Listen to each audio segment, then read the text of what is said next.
Yan. Good morning Kabalen.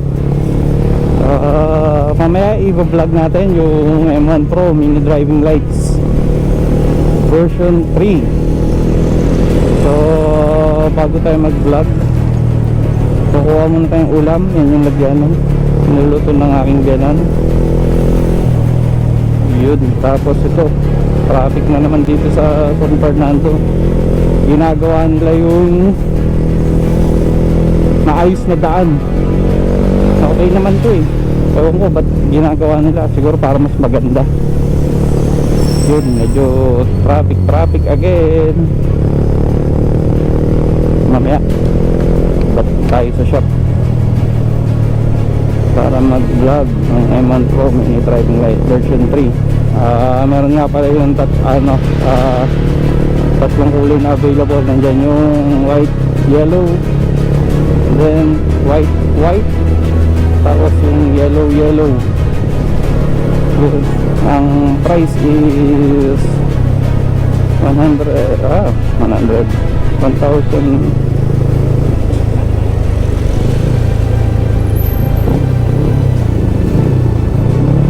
Nagpas pa ako. Yun. So ito na siya. Basta yung ganun.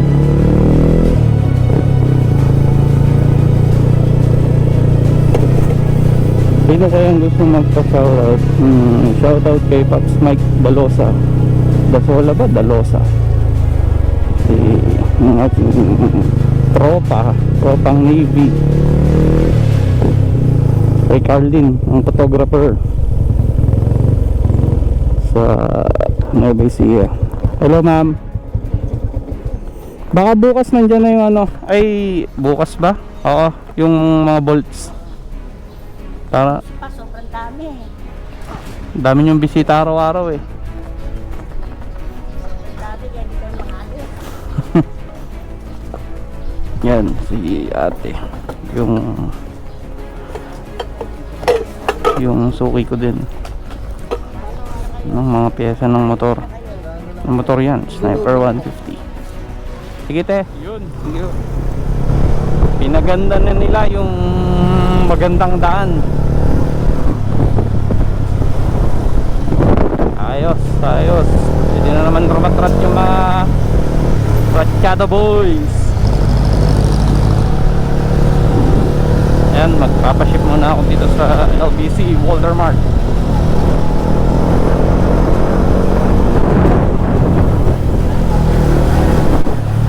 Yun o, kargadong NMAX. Hindi lang pamporma, pang hanap buhay pa. Yun, so mga kabalen, ito yung natin no, bagong M1 so, M1 Pro Extreme mini driving light. So ito yung upgrade nya. Ito yung in-upgrade na mini driving light. Ang difference nila is yan. So ito dati lifespan nya is 30,000 hours. Tapos lumens 3,000. Tapos 15 watts per bulb. So dito naman sa M1 Pro, yun, 22 watts, 40,000 hours and 4,000 lumens. May konting lang naman to, konting liwanag kumbaga. Tapos use wire naman niya, 4 wires na yung ginagamit dito para makapagpailaw tayo. So pwede ka, may option ka dito na kung gusto mong pagsabayin yung ilaw, yan, pwede siya. Kung pwede mong pagsabayin yung low or single bulb lang yung may ilaw, single lang yung high beam, single lang yung low beam. Yan. So dito kasi sa version na isa, yan, 3 wires lang siya. So lagi sabay yung high beam. Unlike dito, 4 na yung wire nya. So low beam, high beam, pwede single. Tapos yung pangatlong wire is pwede mo na rin siyang gawing sabay. Ang gulo, no? Yun. Basta yun, alam na lang mekaniko yun pagka ano, pagka gagawin. So yung bracket niya, yan, bracket ng driving light na kasama ito. Sa mismong ilaw lang to. Wala pa yung bracket na papunta sa motor. Madali na lang yun pagka kukuha kayo.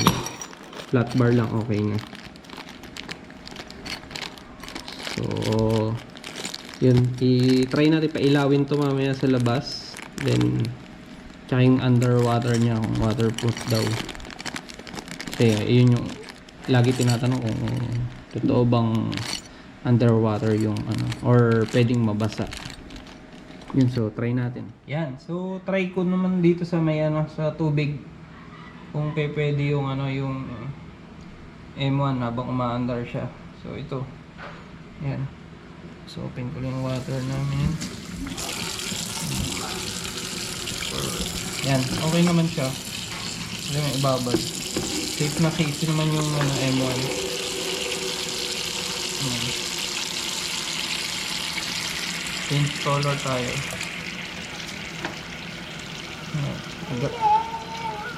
Okay naman. Kayang-kaya niya kahit na nakatutok yung yan, yung tubig. Ewan ko lang kung putik na.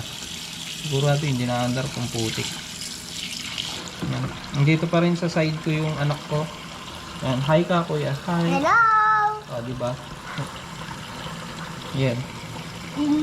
Ako yung mas makulit sa world. Yan, bida-bida kasi ito eh. Yan. So yan, okay naman siya. Daddy, pag ginilawan mo lang. Yan, pagka kukuha kayo, make sure na Daddy, pag waterproof yung ginilawan mo. waterproof yung ano, yung mini driving light niya. Yan. So, kaya nyo yan. Dapat yung quality talaga ang kukunin para hindi sayang yung pera. So, yun guys. Try natin siya sa labas. So, yun. What's up mga kabalit? Gabi na. So, tatry namin yung M1 Pro Extreme version 3 siya. Version 3. Ito yung mga specs niya. Yan. So, try namin yung tatlong klase niya. Yung white, then yellow, tapos yung combination ng white and yellow. Yan. So, set up muna. Puka lang dyan. So, yan. Ito yung M1 Pro na mini driving light version 3. White. So, ito. Kasama ko pala yung anak ko. Yan. Hi ka. Hello! Yan. O, diba? Ito pala si Louie. Yung ating master rapper. Game. So, kuya, alis ka dyan. Game. Try mo yan. Yan. So, yan yung low beam. Low beam ng white. Yan. May extra pang kiddos. Try mo yung high beam. Yan. High beam. Yan. High beam. Tapos pwede mo rin siyang pagsabay. High beam and low beam. Yan. So, yan yung high beam and low beam. Yan. Later, pwedeng hiwalay. Low beam muna. Low beam. Tapos, high beam. So, yan. Tapos, yung sabay. Yun. Yan yung sabay niya. So, yung umiilaw dito is isang ano lang. Isang bulb pa lang yan. Yun. So, yan. Nagbibida-bida na naman yung anak ko. So, try naman namin yung ibang kulay. Okay. So, ito naman yung bulb ng yellow. Yan, yellow to. So, tatry namin yung output niya. So, yan yung yellow na low beam, high beam. Yan, pwedeng hiwalay din. Low beam. Yan, tapos try mo yung sabay. Yan. So, pwedeng sabay yung output niya. Yan, dyan. By the way, may ilaw dito sa taas namin na nakailaw. Yan. So, pwedeng hiwalay yan.